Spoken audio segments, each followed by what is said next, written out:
Good morning everyone. आज हम सब बात करने वाले हैं heating effect of electric current के बारे में। चलिए शुरू करते हैं आज का वीडियो।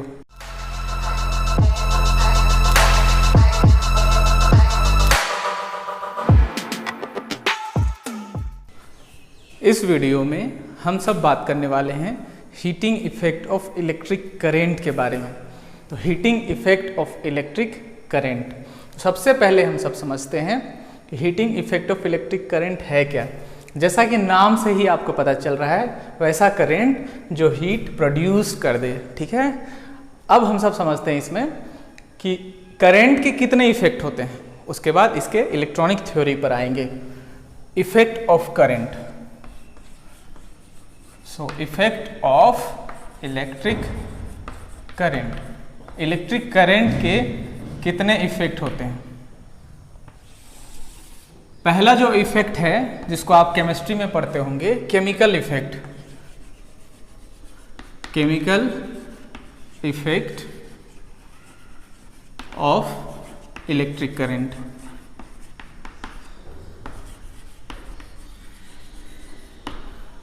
दूसरा इफेक्ट है जिसको हम सब आज पढ़ने वाले हैं, heating effect of electric current. और तीसरा है magnetic effect of electric current. Magnetic effect of electric current. So पहला आप केमिस्ट्री में पढ़ते हैं chemical effect of electric current, electroplating में आप पढ़ते होंगे। दूसरा है heating effect of electric current, मतलब ऐसा करंट जो हीट जनरेट कर दे। इसको आज हम सब डीपली में जानने वाले हैं। और तीसरा है magnetic effect of electric current, जो नेक्स्ट चैप्टर होता है इलेक्ट्रिसिटी के बाद का जो चैप्टर है फिजिक्स में, क्लास 10th में। Magnetic effect of electric current वो आप बाद में पढ़ेंगे।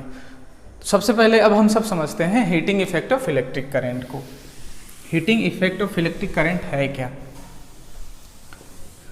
हीटिंग इफेक्ट को सबसे पहले हम सब डिफाइन करते हैं। पहले हम सब इसका डिफाइन करेंगे इसको, उसके बाद इसका इलेक्ट्रॉनिक थ्योरी देखेंगे। When an electric current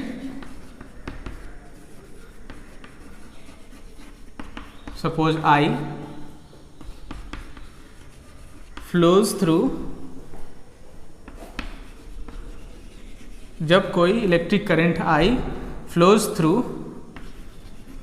any conductor, conductor में फ्लो करे या रजिस्टर में फ्लो करे जिसका रेजिस्टेंस R ओम हो, कितने देर के लिए फ्लो करे, up to time T second, then क्या होगा, करंट प्रोड्यूसेस, क्या प्रोड्यूस करता है, heat. This phenomena is known as, this phenomena is known as heating effect of electric current. Heating effect of electric current.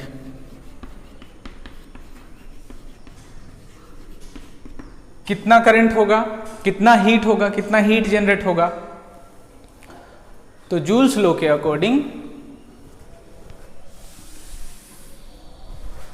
Heat produced I square RT। ठीक है, I क्या है, वो करंट जो flow कर रहा हो किसी भी रजिस्टर जिसका रेजिस्टेंस R हो टाइम T के लिए। ठीक है, अब इसमें हीट प्रोड्यूस जो होगा उसका SI यूनिट, SI यूनिट क्या होगा, SI यूनिट होगा जूल, और डिनोट करेंगे कैपिटल J से।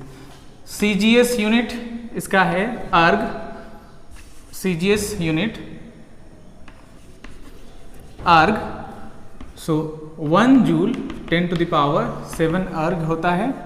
एक और कॉमनली यूज्ड एनर्जी का यूनिट है वो है कैलोरी। ठीक है, और वो होता है 1 कैलोरी 4.186 जूल। क्वांटिटी कैसा है? एनर्जी, ये क्वांटिटी है स्केलर। जहाँ भी एनर्जी आप देखें वो डायरेक्शन से इंडिपेंडेंट होगा, तो आपको स्केलर ही लिखना है। अब हम सब इसमें समझते हैं कि ये जो heating effect of electric current में रिलेशन दिया गया था Joule's law of heating, Joule's के द्वारा,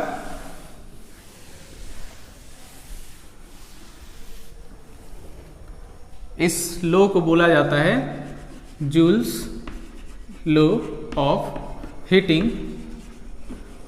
वो 3 नियम को लेकर बना हुआ है, ठीक है, यही रिलेशन है।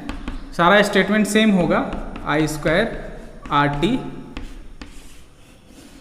पर इसमें पहला जो रूल है वो है H directly proportional to I², मतलब जो भी करंट फ्लो करेगा हीट उसके डायरेक्टली प्रोपोर्शनल होगा, मतलब जितना ज़्यादा करंट होगा उतना ज़्यादा हीट प्रोड्यूस्ड होगा। ये कंडीशन कब सेटिस्फाई करता है? जब keeping R and T constant, जब R एंड T कांस्टेंट हो, RT कांस्टेंट हो तो ये डायरेक्टली प्रोपोर्शनल हो जाएगा, ठीक है। हम लोग करते हैं ना x directly proportional to y, so x is equals to कोई कांस्टेंट लेना पड़ता है ky, तो ये कांस्टेंट करना पड़ता है, तो ये दोनों को कांस्टेंट हम मान लेंगे, तब ये दोनों डायरेक्टली प्रोपोर्शनल हो जाएगा। उसी तरह दूसरा है h directly proportional to r। अच्छा, इसको पहले यहाँ एक चीज छूट गया, ये इस लॉ को कहा जाता है लॉ ऑफ करंट, इस लॉ को कहा जाता है लॉ ऑफ करंट। दूसरा है h heat produce directly proportional to R, जितना ज़्यादा रेजिस्टेंस होगा उतना ज़्यादा हीट प्रोड्यूस्ड होगा। कब ये कंडीशन सेटिस्फाई करेगा? कीपिंग R को छोड़कर दोनों कांस्टेंट है ना, I एंड T कांस्टेंट, दोनों कांस्टेंट हो, और इस लॉ को क्या बोला जाएगा? Law of resistance. थर्ड है H directly proportional to T, जितना ज़्यादा टाइम होगा करंट का उतना ज़्यादा हीट प्रोड्यूस होगा, ठीक है। ये कंडीशन कब सेटिस्फाई करेगा? Keeping I and R constant, current and resistance constant हो, ठीक है, और ये होगा लॉ ऑफ टाइम। सो यहाँ जो क्वेश्चन पूछता है name the factor on which heat produced by any conductor depend, तो आपको यही तीनों को लिखना है, ठीक है। इसमें इस टॉपिक को आप दूसरा नाम से भी समझ सकते हैं। यहाँ क्वेश्चन अगर पूछे name the factors on which heat produced depend,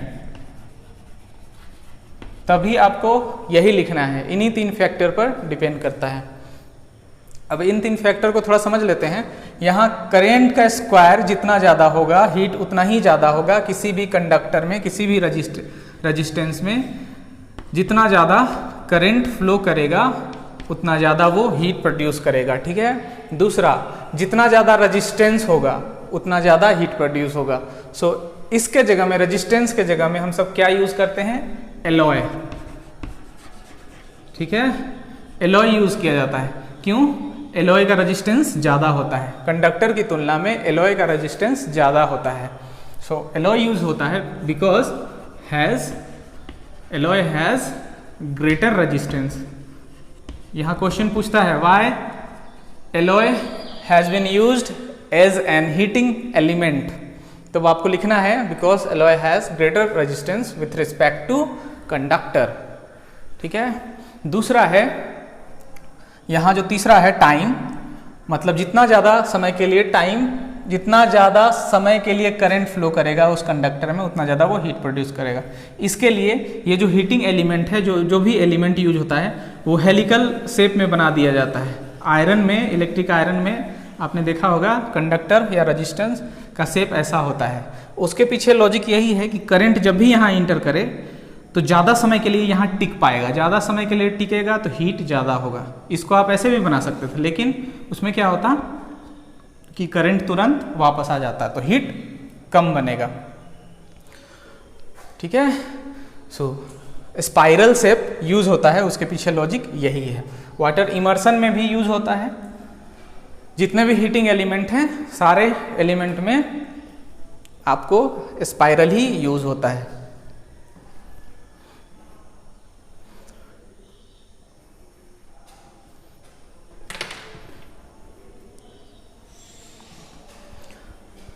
अब हम सब समझते हैं कि ये हीट आखिर प्रोड्यूस होता क्यों है। सबसे बेसिक थ्योरी इसका, why heat is produced whenever any amount of current I flow through any conductor of resistance R up to time t.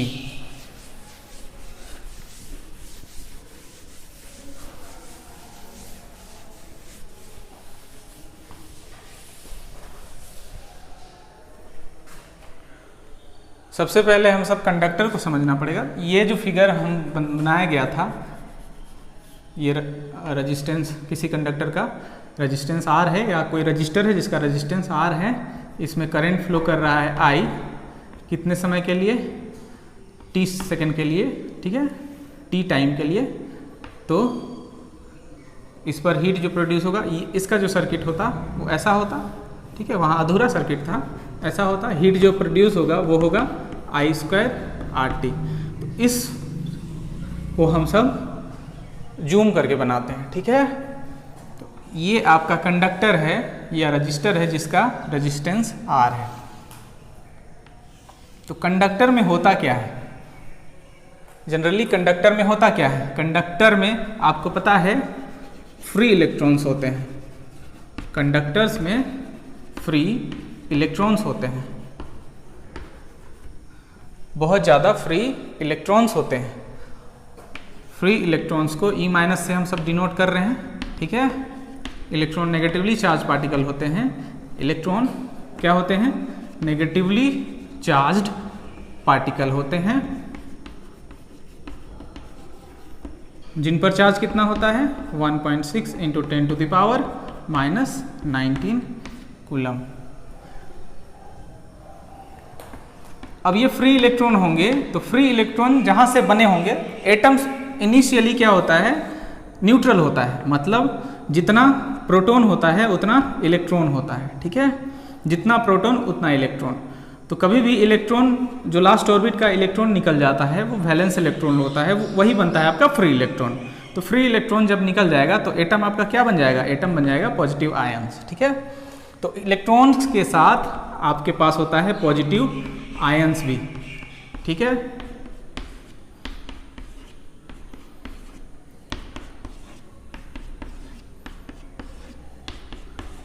बहुत ही ज्यादा होंगे।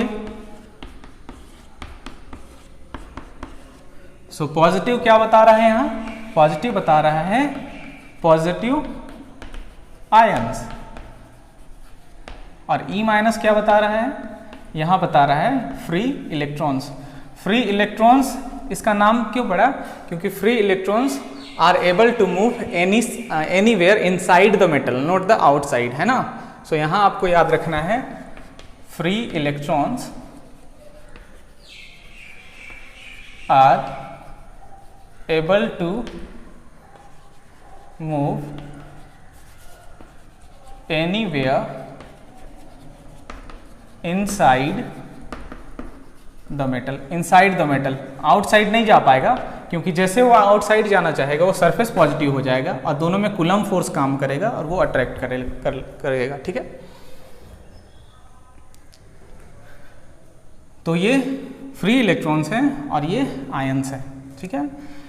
इनिशियली जब ये रूम टेम्परेचर पर हो तब जितना इलेक्ट्रॉन लेफ्ट में जाएगा उतना इलेक्ट्रॉन राइट में लगभग उतना ही बराबर होता है, दोनों बराबर होते हैं। किसी क्रॉस सेक्शन पर जितना लेफ्ट से राइट फ्री इलेक्ट्रॉन्स ट्रैवल करेंगे लगभग उतना ही राइट से लेफ्ट करते हैं, यानी LHS और RHS में मूवमेंट लगभग इक्वल होता है, तो नेट करंट आपका अप्रोक्स 0 हो जाता है, ठीक है। लेकिन जैसे ही आप इसको कनेक्शन करते हैं किसी भी सेल में, ठीक है, तो सेल में जैसे आप कनेक्ट करते हैं तो क्या हो जाता है, इलेक्ट्रॉन का मूवमेंट, क्योंकि ये पॉजिटिव टर्मिनल है और ये नेगेटिव टर्मिनल है, तो इलेक्ट्रॉन का मूवमेंट, सारा इलेक्ट्रॉन किधर ट्रैवल करने लगते हैं, इधर। अब यहाँ इलेक्ट्रॉन इधर ट्रैवल करने लगेंगे, ठीक है, इधर ट्रैवल करने लगेंगे।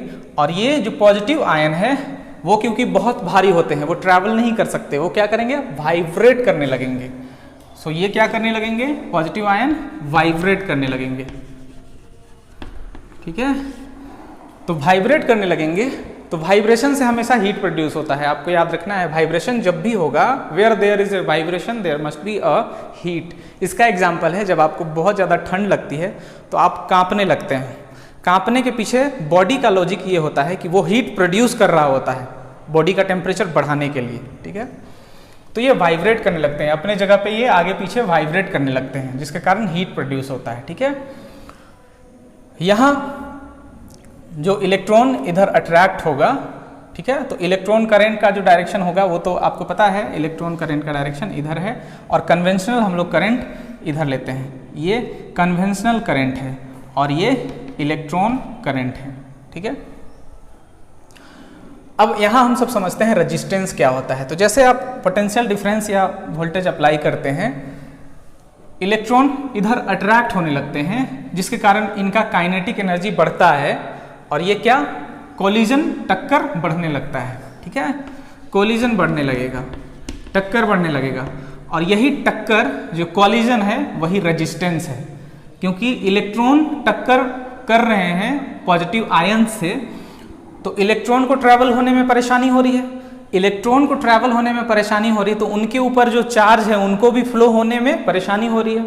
मतलब चार्ज को फ्लो होने में परेशानी हो रही है, मतलब करंट को फ्लो होने में परेशानी हो रही है। इसी को हम सब बोलते हैं रेजिस्टेंस। करंट को फ्लो होने में जो परेशानी है वही रेजिस्टेंस है। Resistance is the oppose of electric current, ठीक है। तो यही कोलिजन जो होता है, जिसको हम सब बोलते हैं रेजिस्टेंस। तो रेजिस्टेंस क्या है, इलेक्ट्रॉनिक थ्योरी अगर आपसे पूछा जाए रेजिस्टेंस के पीछे, तो आप बोलेंगे collision between free electrons and positive ions. क्या बोलेंगे, रेजिस्टेंस इज पूछता है what is the cause of resistance. तो कॉज ऑफ रेजिस्टेंस आपसे पूछे तो लिखेंगे resistance is due to collision between positive ions and free electrons। Free electrons और पॉजिटिव आयंस के बीच में कॉलिजन होता है, वही आपका रेजिस्टेंस है, ठीक है। कॉलिजन क्यों होगा, क्योंकि यहां आपने वोल्टेज सप्लाई किया है, ठीक है। तो वोल्टेज जैसे आप सप्लाई करेंगे तो ये कॉलिजन भी बढ़ता जाता है। यही कारण है कि टेम्परेचर बढ़ने से रेजिस्टेंस भी आपका बढ़ता जाता है, और रेजिस्टेंस बढ़ता है तो हीट भी बढ़ता जाएगा, ठीक है। और हीट प्रोड्यूस का एक और यहाँ रीजन क्या बताया गया, यहाँ बताया गया वाइब्रेट, ठीक है, यानी वाइब्रेशन। ये पॉजिटिव आयन हमेशा वाइब्रेट करेंगे, और वाइब्रेट होने से काइनेटिक एनर्जी बढ़ता है, ठीक है। वाइब्रेट होने से किसी भी एटम की काइनेटिक एनर्जी बढ़ती है, और कहीं भी काइनेटिक एनर्जी अगर बढ़ जाए, काइनेटिक एनर्जी बढ़ जाए, तो काइनेटिक एनर्जी डायरेक्टली प्रोपोर्शनल होता है टेम्परेचर के, ठीक है। जितना काइनेटिक एनर्जी बढ़ेगा उतना टेम्परेचर बढ़ेगा। तो यहाँ कौन सा काइनेटिक एनर्जी वाइब्रेट कर रहा है, तो वाइब्रेशनल काइनेटिक एनर्जी, ठीक है। यहाँ वाइब्रेट कर रहा है तो कौन सा kinetic energy, vibrational kinetic energy.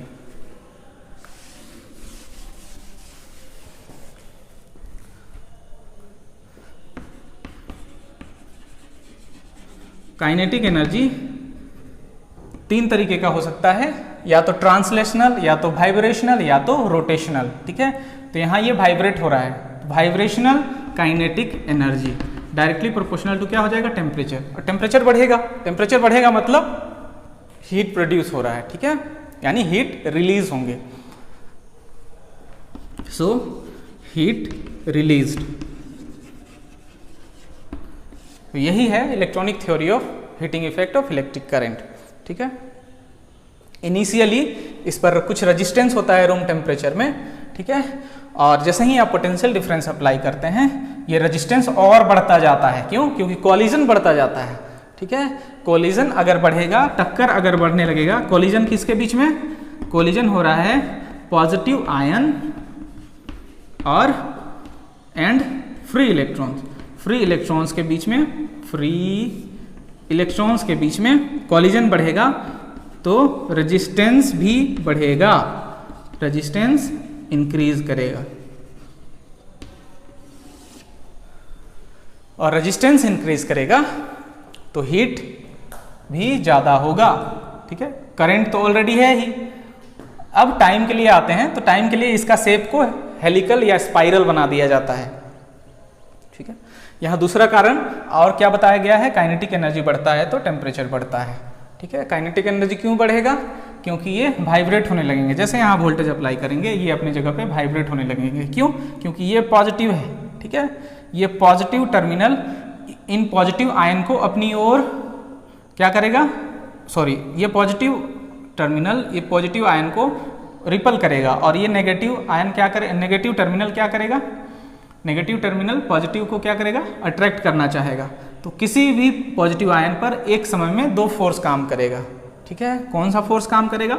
एक तो अपना पॉजिटिव टर्मिनल की वजह से और दूसरा नेगेटिव टर्मिनल की वजह से। तो दो फोर्स काम करने की वजह से क्या होगा? ये वाइब्रेट करने लगेगा। ठीक है, मतलब इसको समझ में नहीं आएगा कि ये जाएगा कहाँ। और वैसे भी आयंस भारी होते हैं तो ये अपने जगह पर ही वाइब्रेट करेंगे। और फ्री इलेक्ट्रॉन्स बहुत ही हल्के होते हैं। इलेक्ट्रॉन का कितना मास होता है? मास ऑफ इलेक्ट्रॉन कितना होता है? Mass of electron 9.1 into 10 to the power -31 kg, बहुत ही हल्का होता है। इसको बहुत ही कम एनर्जी चाहिए इधर से उधर जाने में। तो इधर पॉजिटिव टर्मिनल क्या करता है? इन सबको अट्रैक्ट करने लगता है। अट्रैक्ट तो ये जाने लगते हैं। और नेगेटिव टर्मिनल क्या करेगा? इलेक्ट्रॉन को इधर रिपल करेगा। ठीक है, ये नेगेटिव टर्मिनल, नेगेटिव ये भी है, इधर धक्का लगाएगा और ये पॉजिटिव टर्मिनल इधर खींचने में मदद करेगा। तो इधर आपका इलेक्ट्रॉन करंट हो जाता है। ये आपका इलेक्ट्रॉन करंट है। ठीक है, ईसी इलेक्ट्रॉन करंट। और कन्वेंशनल करंट हम लोग इधर लेते हैं, जो आई हम लोग लेते हैं वो इधर लेते हैं, इस डायरेक्शन में। कारण क्या है? क्योंकि इलेक्ट्रॉन का जो डिस्कवरी हुआ था वो हुआ था 1897 में। ठीक है, उससे पहले से हम सब इलेक्ट्रिसिटी पढ़ते हैं। इलेक्ट्रिसिटी जो चैप्टर है वो बहुत पहले से है। ठीक है, क्लासिकल फिजिक्स में आता है। इलेक्ट्रिसिटी आपका आता है क्लासिकल फिजिक्स में। क्लासिकल फिजिक्स में, क्लासिकल फिजिक्स मतलब बिफोर 1900। 1900 से पहले के जो फिजिक्स है उसको क्लासिकल फिजिक्स कहा जाता है। ठीक है, तो बहुत पहले से है। तो 1897 से पहले ये समझा जाता था कि करंट जो होता है वो कोई पॉजिटिव चार्ज का फ्लो है। मतलब पॉजिटिव चार्ज का फ्लो है, मतलब पॉजिटिव टर्मिनल से निकलता होगा और नेगेटिव जाता होगा। ठीक है, लेकिन इलेक्ट्रॉन की डिस्कवरी के बाद पता चला ये तो नेगेटिव होते हैं, नेगेटिवली चार्ज होते हैं। ठीक है, नेगेटिवली चार्ज पार्टिकल होते हैं। तब इलेक्ट्रॉन का जो डायरेक्शन है वो इधर लिया जाने लगा। तो इसका नाम क्या रखना चाहिए? उन्होंने तय किया ये नाम कन्वेंशनल करंट रख दिया गया। मतलब जो हम मानते आ रहे हैं, कन्वेंशनल मतलब जो हम मानते आ रहे हैं बहुत पहले से। CCS stand for conventional current. Conventional current, conventional current कौन सा डायरेक्शन होता है इसका? कन्वेंशनल करंट का डायरेक्शन होता है पॉजिटिव टू नेगेटिव। और इलेक्ट्रॉन करंट का डायरेक्शन क्या होता है? Negative to positive. ठीक है, इलेक्ट्रॉन करंट, इलेक्ट्रॉन करंट का डायरेक्शन क्या होता है? इलेक्ट्रॉन करंट का डायरेक्शन होता है नेगेटिव टू पॉजिटिव। ये आपसे पूछता है what is the direction of conventional current, तो positive terminal of the cell to the negative terminal. और इलेक्ट्रॉन करंट का direction negative terminal to positive terminal. तो आई होप कि ये वीडियो आपको काफ़ी पसंद आया होगा। अगर ये वीडियो आपको पसंद आया तो लाइक कर सकते हैं, इसको शेयर कर सकते हैं और हमारे चैनल संजीव सर फिजिक्स को सब्सक्राइब करें। Thank you so much for watching.